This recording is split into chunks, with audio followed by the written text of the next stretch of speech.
Our guest today, for the second time, is Keith Ferrazzi. Keith is the chairman of Ferrazzi Greenlight and the Greenlight Research Institute, where he works to identify behaviors that block global organizations from reaching their goals, to transform them by coaching new behaviors that increase growth and shareholder value. He is the author, among others, of the new book, Competing in the New World of Work: How Radical Adaptability Separates the Best from the Rest, with a couple of co-authors. He is formerly the Chief Marketing Officer of Deloitte and Starwood Hotels. He spreads his ideas with enduring influence as a New York Times bestselling author of Who's Got Your Back, Never Eat Alone.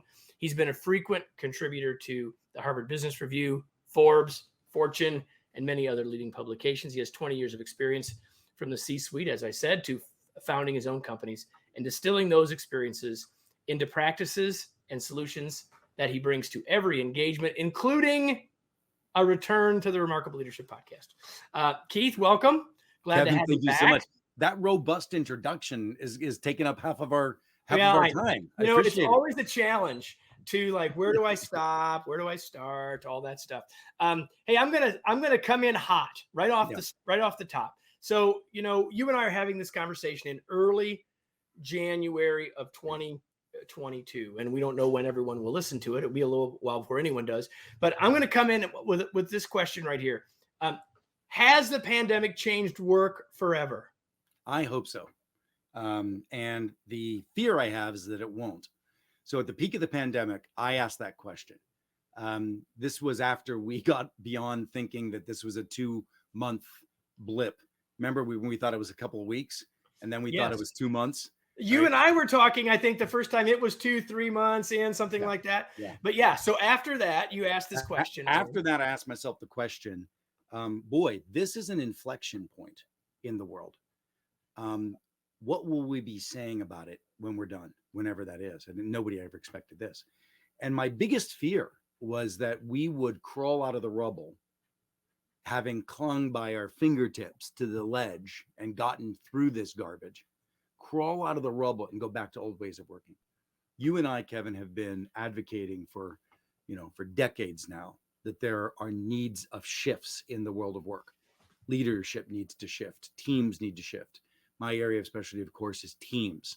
And what I recognized was that this could be a reboot. Now, so I started a research institute study within our research institute. I started a study, raised $2 million from some amazing sponsors. I'd love to mention them, but they're just great names. And you can see it all at Go Forward to Work, because I wanted to make sure we didn't go back to work. We went forward to work. So what we did, Kevin, was we had 2,000 executives over this 2-year period. And we would interview these individuals and extract the things that they were doing that were true best practices for leading in this radically volatile world. And we found some extraordinary best practices. We found those, and then we put these executives who had these best practices into small peer-to-peer groups of 5 individuals. And then they would meet and wrestle their cumulative best practices and come out with something that they think is even better. Then we took those best practices and reapplied them in different teams. We were working with 300 different companies during this period of time in the Research Institute. And then we would see whether or not those practices move the needle on something. So we called those high return practices. This book is organized around the 4 critical attributes of leadership that need to be dialed up and the very distinct practices in order to do that. And the second half of the book talks about how do you apply those leadership practices to reinvent your business model, reinvent your workforce, et cetera. If a leader watching this wants to have a quick clip of why this research was important, you would just ask yourself, do you want to learn from 2,000 of your peers their cumulative best practices during this volatile time to carry forward to work, not back? So that's the reason for writing this book. That's the work we've been working on. And it's been great not to have to travel, because I did this. That's what you and I were talking about beforehand. I would have never been able to do this in my old world. So, okay. So, and that gives us a bit of a preamble to the direction for a lot of our conversation, Keith. Yeah. But so I asked you, has the pandemic changed work forever? You said, I hope 15%. So. Now I'm going to ask you. 15%. 15%. 15%. So in what specific ways do you think it's changed forever? Well, that's actually a great question. And the ways it's changed forever is it's opened up individuals to the recognition that the traditional mindset of being tethered to a desk is needed to achieve collaborative success. We got it done on a remote basis. Now, there's only one chapter in the book specific to remote and hybrid, but it's a very important chapter. And what I can say is that we still didn't learn enough. All we learned was that we could get by or do it. And it was very interesting, Kevin. There were studies that came out at the same time we were doing our research that showed that remote work was less effective at certain things than physical work was. And it was a study done out of Cambridge, and I think it was only the Cambridge study that I'm referring to. Well, I looked into that, and I recognized that they did not cultivate or curate that data set to determine which of the organizations that reported that work was less effective. They didn't look at which organizations were and were not using the tools right. Exactly. Or what cultures were supporting this change successfully, right? Right. So if you look at Dropbox, my friend Drew Houston is a part of my faculty for this group, for this work. Drew Houston's organization thrives in a remote work environment. I'll tell you a fun story. We were coaching the Delta Airlines executive team going into the pandemic. And the executive leading that was a guy named Gil West, who's the chief operating officer there. Gil left and retired and moved over to Cruise, the unicorn self-driving car company. And he came back to me and says, Keith, I'll tell you, the one thing that I noticed, which was the biggest difference, is over at Delta, if we had a problem to solve, the first thing we said was, we got to have a meeting. He said, over at Cruise, when I said I want to have a meeting, people thought I had just, put a turd in the middle of the room. The reality is you do a meeting when asynchronous collaboration fails. Collaborating in the cloud, visibly arguing, right, on decision boards and Slack rooms, and getting things done in asynchronous fashion is the first wave of collaboration, but not for Fortune 500s, but for high-tech startup and unicorns. So he recognized that big gap. And I said 15% because in our work, we found that fewer than 15% of reasonably sized organizations reinvented their work. They just did it in a remote basis. Yeah. They didn't reinvent their work. And as we think about work moving forward, that's the banner that we're carrying, is that organizations have to be thinking about the redesign of teams, the team. What does that look like? What does it need to look like? And getting to the idea, I mean, this is oversimplifying, but it's the point that you're making, getting the idea that yes, we can collaborate without a physical whiteboard, right? Like, it's possible. In fact, in many ways, as you said, it could actually be better. I mean, I could share my screen with you right now and show you how there's a product that I found called Mural, Mural, that's written up in the book. It's an extraordinary way of collaboration. In fact, it starts reinventing innovation, because what I have found is this: in the olden days, our engagement with a number of people was limited to the size of a room, flying in, right? People's schedules. Yep. And now it's unbounded. It's totally limitless. So, at the peak of the Black Lives Matter movement, I was looking at diversity and inclusion. And as a very strong proponent of it, I have a Black son myself. The focus that I was on was not just that. I was like, thank God that's finally being addressed appropriately. I'm not sure it retained its significance as it should have, but now what happens when we get a diverse population? How do we make sure that all voices are heard? Yep. Right. And so with Federal Express, our research showed they co-created they had never done an annual leadership meeting. in the past because they were a frugal organization, etc. They ended up having a 3,000 person leadership offsite over a period of several days with real Offsite, co-creation. Offsite, right? Yeah, quote unquote.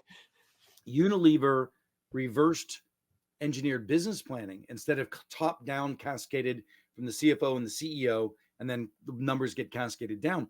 They started with the 300 top leaders and crowdsourced what were the growth opportunities and then built the plan up from there.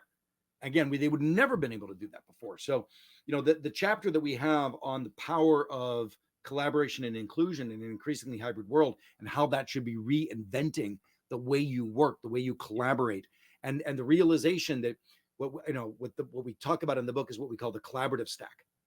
It's not, and these people are like, well, what's better, physical or remote? It's irrelevant. It's for what purpose? Yes. You use asynchronous collaboration to get multiple inputs, right, in the fastest period of time without having to schedule a bunch of meetings. Then you use remote meetings for the broadest group of individuals to be able to participate. Then when it really comes to push to shove to crunchy time, right, and you've got difficult, challenging issues, that's when you could have a physical meeting that would have some distinct advantage. 100%. Right? So we work through and we give very distinct best practices on how to do each of those well. Yeah, it's so true that ultimately this is there's no answer except by starting with the questions of what are you really trying to accomplish? Where are you in the stack? Where are you in that process? And all of those things. So one of the things that you talk about in the book is a phrase, and I think it's worth us talking about a little bit. It's the idea of active foresight. So what do you mean by that, and how can any leader take that idea and apply it? So I think you're now in chapter 4 or something. The foresight is, I'll give you a wonderful example. We found that there were literally fewer than 10 companies in the Fortune 500 that fully reacted to the pandemic shutdown prior to the governmental obligation. One of the companies we found was a company called Lockheed Space. And Rick, who's the president there that we interviewed, what he had is a process in place of iteratively looking around corners for risk and opportunity. And I'll give you a very shortcut for this around how do you do foresight with your executive team. Once a month, every executive team should assign to each member of the executive team a lens or a vantage point to have foresight. So Kevin, you're the CMO. I want you to look at the competition. Dave, you're the head of sales. I want you to look at customer sentiment. Jane, you're the head of blah blah blah, CFO. I want you to look at macroeconomic issues, etc. Everybody looks at something different. Once a month for 5 minutes on the executive team agenda, we ask the question: what risks or opportunities are each of you or any of you seeing that deserves our attention? Some people will say none right now, we're good. What I said last month is the wood. But some might say, as one did at Lockheed, I've been following this virus in China. I think that it's worth looking at. So it's only a 5-minute meeting. They don't go into it there. They say, great, let's schedule a meeting on that. Who wants to be a part of that? You all assess the risk or the opportunity, if it's an opportunity. Yep. You assess it. And if it needs to come back to us after that meeting, then bring it back to us on an agenda item.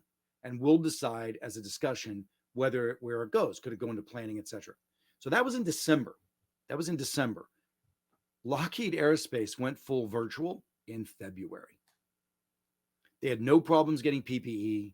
They got all of their screens and laptops. They're the only ones out there. In fact, they stockpiled so much that they ended up giving it away to clients after the fact because everybody was scarce and they were trying to be generous to clients and other folks in their community. So go ahead, finish. Go ahead. No, I was just going to say that simple process, that simple little tip or tactic can transform your business. What I was going to say, Keith, is earlier today, I recorded a conversation with a gentleman named Len Herstein, and it will already be on the podcast for those of you Yeah. who might hear it. And we were talking about stopping complacency and this idea of having active foresight as a way to make sure that we don't get resting on our laurels, thinking everything's I love that. good. You know, how do we deal with success? Right? It was one of the things that he and I were talking about. So there's a really great connection. Did he have a good best practice to carry into this? Because this, remember, with the thing about our research that I want your followers to know about us is we're not like Gartner Group where we're doing trends or systematic observations. All we are a high return practice research institute. That thing that I just shared with you all, that foresight 5 minutes, game changing, and it's such a simple and elegant practice. Right. Yeah. So what the book does is it gives you those very simple and elegant practices across all of the areas of our research. And they were all gained from your peers sharing information, iterating them, and then testing them. One of the other things I really like about the book is you have a metaphor. It's one of the chapters near the end. The metaphor is the Lego block. And you say it's the Lego, we're moving into the Lego block workforce. Let's talk about that for a second. There's a lot of detail that we won't probably have time to get into, but talk about the idea of how do we start to think if the world of work is going to be different, and it will be, how do we benefit from that? How do we leverage that? And you're saying, think Lego blocks. What do you mean? Yeah. So maybe I'll even look, I'm a small company. We're 50 people. But maybe I can share how it's impacted me. I went out and bought a fractional chief marketing officer that I could not in my organization have afforded at the level of his sophistication. I bought a fractional chief marketing officer. I then decided that one of the critical elements of our business is very direct B2B marketing. So in the olden days, an administrative person helping me administer my network that I would then market to, content marketing, direct marketing, etc. That individual would be at about an 80K to a 95K person in Los Angeles. And if you were to not in Peoria, but in Los Angeles. Right, exactly. In Peoria, they're 60, but guess what? In the Philippines, they're 20 and they're bright as heck, driven and ambitious, willing to work on my time zone. So they get up, they start working at 10 in the evening and go to like 6 or whatever. And perfect English, drive and ambition. And by the way, incredibly grateful for 20 because it's at least 30% to 40% more than they'd be making locally. And they get to work with a cutting edge, American company. And so I have built out a 6-person marketing team that has cost me probably less than 2 FTEs. And that's a Lego block workforce. That's an example of a Lego block workforce. You can begin to globally distribute, put apart, put together, think about roles that you would have never in the past thought of anything other than a W-2 and have them be an agency. Like I have plenty of agencies, people who are moms and have 2 other clients and me, and they're a part of my organization and I don't treat them like a vendor. They're my person who's running X. And it's working beautifully and I'm loving it. But that's a part of the Lego block workforce. You can that kind of variability and allows you also to be more agile, which is another chapter in the book, but the agility that you need to be able to adapt. Right. So I at the peak of my research institute, I had this amazing resource who was the president of my research institute, but you could imagine the size of this work. We had 14 people. We raised $2 million. It was a big research project. As this has tailed off and I'm still doing the research on an ongoing basis, but not as heavily. Right. I've moved her over into actually running my sales organization. And because of the type of sales we have and the success we've had to date, she's only 10 hours a week, but she's kicking ass. Right. And so that's a Lego block workforce, and that's the ability for that to bolt into agility. Perfect. One of the things, and as you and I are talking here in January, I'm very confident that for unfortunately, for the foreseeable future, the topic of mental health, mental fitness, resilience is going to be at the top of the list. In fact, I believe perhaps ought to be at the very top of the list for us to think Thank you. about as leaders. What are you learning from your research, or from So just from the much. folks that you interact with, about some high level best practices in these areas? What Yeah. I guess I'll ask it. Let's ask it in two ways. First of all, for us as individual leaders, what should we be doing and thinking about for us? We'll talk about our teams after that. Yeah. Well, I'm not sure that those two things are separate questions, and I'll explain what I mean by that. Because what we found, so I wrote an article in Harvard Business Review during this period of time that showed that our research showed the thing that was the greatest strain on resilience was not the rioting in the streets, was not the political unrest in our own capital, was not the Zoom fatigue. To some extent, yes, it was actually the frustration and the difficulty with getting things done. So the real drainer on resilience in organizations is our work. And when we found that when a team came together with a strong commitment to a relational commitment to each other, which, as you know, the guy who wrote Never Eat Alone believes a lot in relationships, that with a strong relational commitment to the point where there's no passive aggressiveness, meaning we're so committed to each other that we speak truth in the room, no conflict avoidance. We wrestle and argue things transparently and openly, not in the back shadows or talking behind each other's backs. That's the stuff that breeds a drain in organizations. Now, the number one predictor of our ability to attack this stress and fatigue that does, I'm not saying that's the only thing that does happen because we're always on, etc., is actually the peer-to-peer relationship of your team. So the best thing you can do, Kevin, the best thing I can do is to be able to share vulnerably and openly with my team about how I am. There's a very simple high return practice. It's one of the simplest. It's called an energy check-in. And I would once again offer that at least once a month, maybe twice a month, in a meeting, you stop and you ask the team, on a scale of 0 to 5, please put at the beginning of the meeting, as you're coming into this meeting, on a scale of 0 to 5, what is your energy level? 0 is in the dirt. 5 is you're skipping on rainbows with unicorns. And then you look and people know that if it's 2 or below, you're going to pause and ask if they're okay. So they're signaling, right? So if somebody puts a 2 or below, we pause and we say, "Are you okay, Kevin?" And Kevin says either, "New baby, I was up all late last night. Cool, I got It's that." just today. It's a temporary thing, right? Right. Or Susan says, "Well, my husband Dave just got diagnosed with needing a kidney transplant," which I was present at both of those, right? And interestingly enough, Susan, not in the real name Susan, but Susan, she said that after having that information for 2 weeks, but nobody knew it.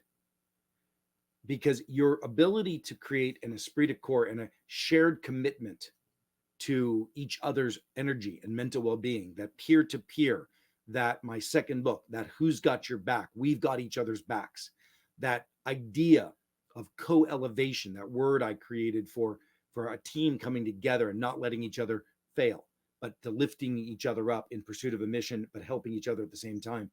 That is, in fact, I believe, and our research has shown, is the leading thing we can do, is to create that community around us. Now, I know what one of the things you might be looking for are some tips around routines. Now, we did study routines of executives that breed better mental health. One of the routines is to actually create up to 2 hours a day, but at least an hour a day of not just thinking, but contemplative review time. If I showed you my calendar at the peak of the pandemic, it was half of an hour straight through. And no wonder I was exhausted at the end of the day. But I just got up and did it again. Today, you look at my calendar, and I've got 2 1-hour blocks of red on my calendar that have been given to me to think, to actually read my emails, to review things, so that it doesn't bleed into the evenings and weekends. So that I can actually lead my life, because I've given so much more time back to the company by not traveling, that the company doesn't deserve to have all of my time in evenings and weekends. And so we've got to leave that curated space. And my team treats those red blocks like they are my meetings, and they're my meetings with me. 100%. Yeah. I often say to people, if you'd had a heart problem of some sort and you had a follow up with your cardiologist, would you cancel that? And of course, people say, heck no. I said, have you ever canceled a meeting you scheduled for yourself? Yes. Why? Right. The whole point is why. Well, you wouldn't cancel it's cardiology. I do it all. Your red blocks are cardiologist time. I still violate it. Right. I did it this morning. It was funny. I was with my administrative assistant, and we were in a meeting with my team, and it was a half an hour meeting, and it ended up going an hour, half of an hour into my review time. Right. And I paused at that, and I said, Michael, you have permission when I'm bleeding into review time to remind me and the team that that's what we're doing, and to make us make a conscious choice. That's the key. We're going to sometimes do it, but let's make it totally conscious and say, okay, in this moment, that's the right. And I have to say that's the thing that we learned in our research, which is we did a lot of things during the pandemic well, and yet they weren't purposeful. They were out of reaction. So for instance, the chapter in the book on agility, and how you build an agile organization. We practiced what I called crisis agile during the pandemic. Yeah, I love that term, because we didn't have any choice. Right. We woke up every day and said, okay, what did we get done yesterday? All right, what do we need to do today? And what are we committing to? And then we went for the next day. What's changed? All right, we're assessing.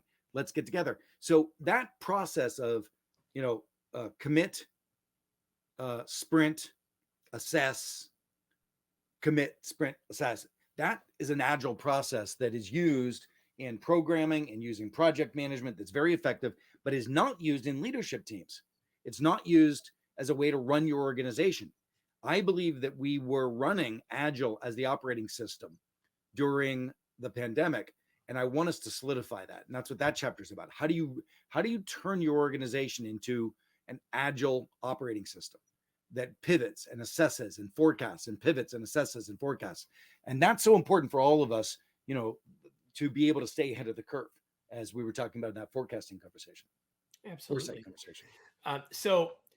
And I agree with you that what we need to do as leaders individually is the same thing we need to be modeling for our teams. And we can't certainly be at our best for them if we're not at our best for ourselves and all that stuff. I'm going to add one more thing that we ought to be doing, and that in the research that we've done, not the same type of research as you, but in the work that we've been doing, is that most leaders need more sleep.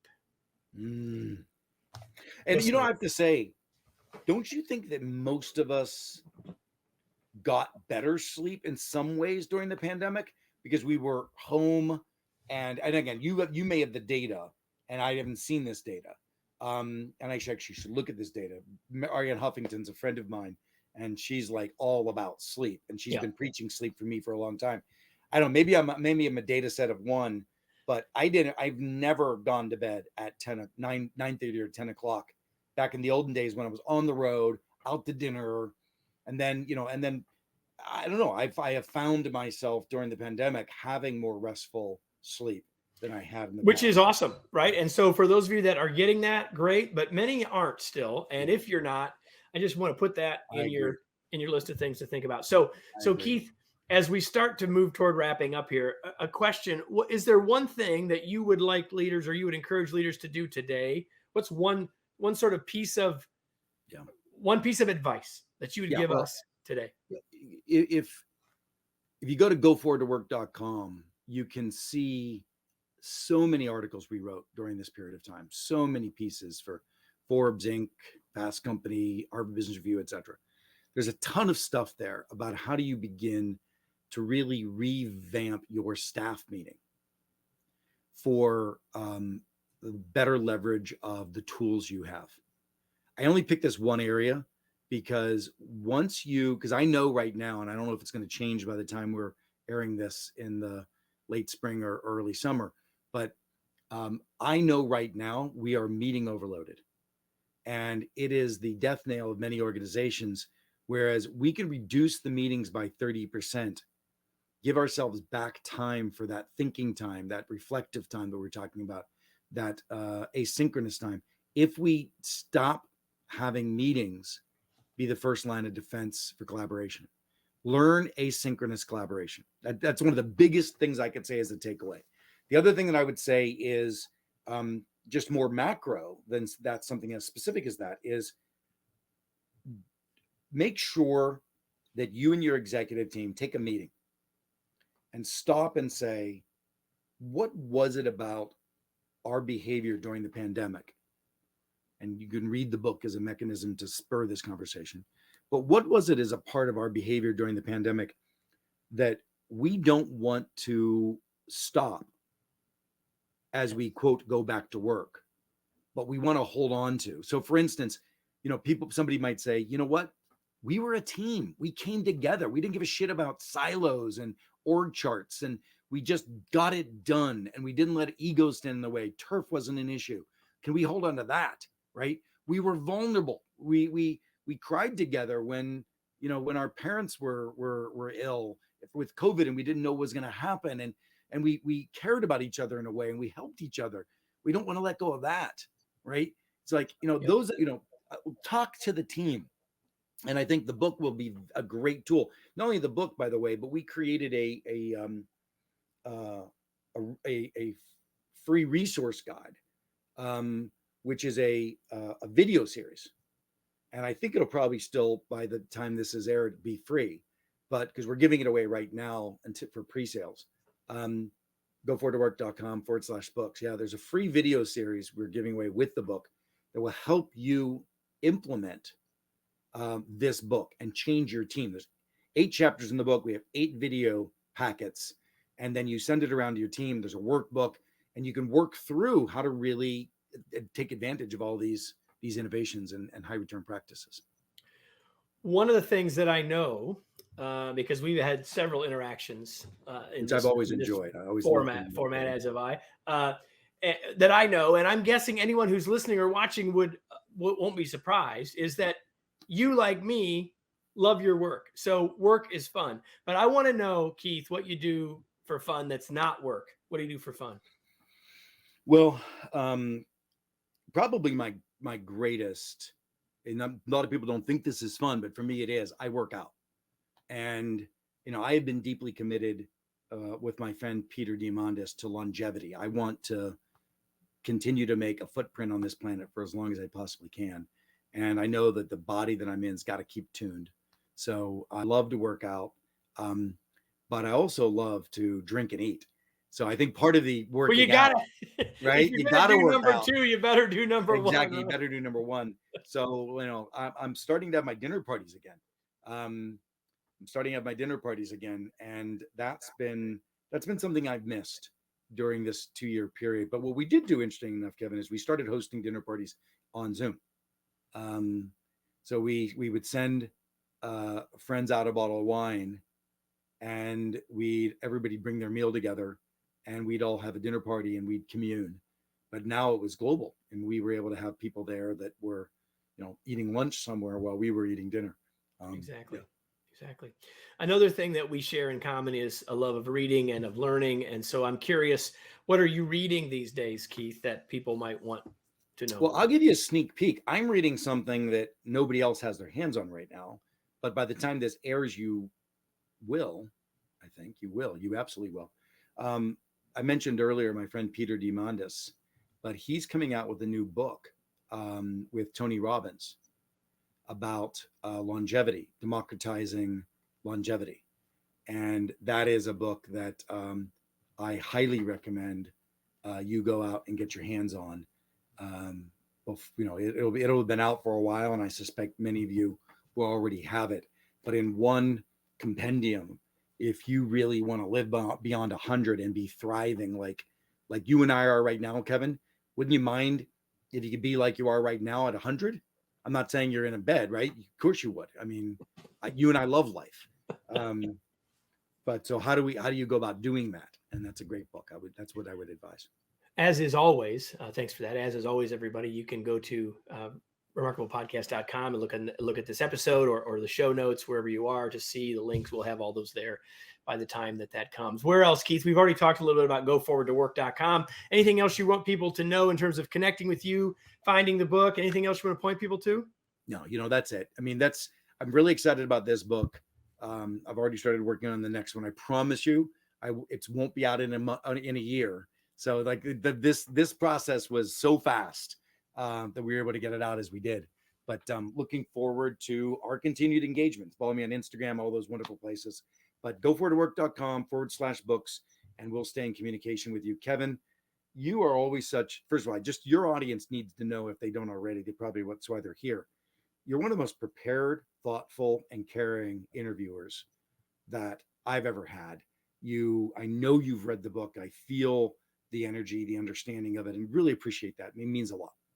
Well, it's my pleasure. And thank you for that. And so now after that lovely thought, I've got to say to all of you, the most important thing of this whole show, which is, what are you going to do with this? My 2-word question for you, as always, is now what? What action are you going to take? Are you going to apply one of the several principles, one of the high return practices that we talked about today, whether it's active foresight or whether it's the energy check or whatever it is? What are you going to do as a result of the time that you've spent with Keith and I? That's my challenge to you. That's our challenge to you. And so, Keith, thanks for being here. It was a pleasure to have you. I knew it would be. It's a pleasure as always. And to all of you, if you enjoyed this, tell someone to come join us next week. Invite them to come back and listen to this one, whether they find it at remarkablepodcast.com or wherever you listen to your podcasts, because next week I'll be back with another episode. We'll see you then.